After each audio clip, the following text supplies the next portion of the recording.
Thank you, Madam Deputy Speaker. There's much that I welcome in this bill, in particular that the Government has adopted recommendations made by the Independent Inquiry on Child Sexual Abuse. I have a direct interest in this because I worked on it before entering Parliament, and I think I'm right in saying this is the first time that the inquiry's recommendations have been brought into law, and that is a powerful thing for the survivors to see the nightmares of their past informing the laws of the future. First, by extending the definition of position of trust.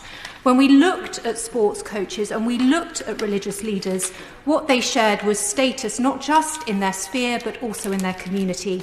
The children they chose tended to be vulnerable in the first place, and they built on the bonds of trust with families to establish extended periods with those children, often overnight, and they were willing to engage in extended patterns of grooming to do so. There are other categories of worker to whom this applies, and I hope the Government will keep an open mind on this.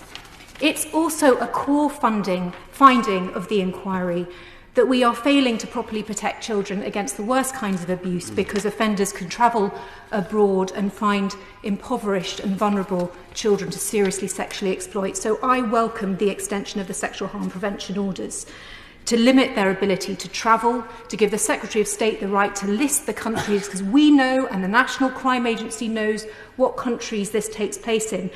But to be effective, we must also take action against social media companies who all too often are allowing very violent sexual exploitation to be streamed across their platforms. The abuse happens abroad, it's consumed in the United Kingdom, and if we don't take the opportunity to address it on the Online Harms Bill, I don't know if we ever will. Similarly, in managing terrorist risk offenders, I particularly welcome the new powers given to the Parole Board under Section 108 to restrict the release of those who may have been radicalised in prison. This goes directly to the lone wolf attack in Forbury Gardens on the doorstep of my constituency, where the assailant had been released just 17 days before, and it might have changed the outcome.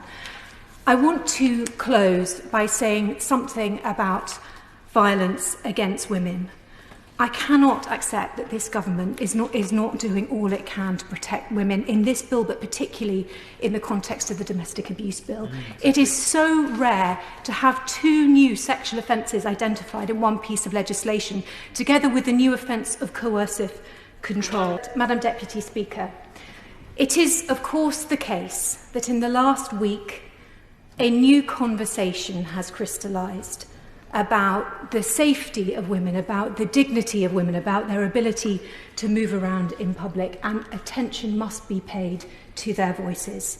I don't think this bill is the place to rush through new measures or to bolt on new provisions, but I do think the government has an opportunity to begin an important conversation through its VAUG strategy, and I think there is a place for focused legislation on this issue at the end of the year. Thank you.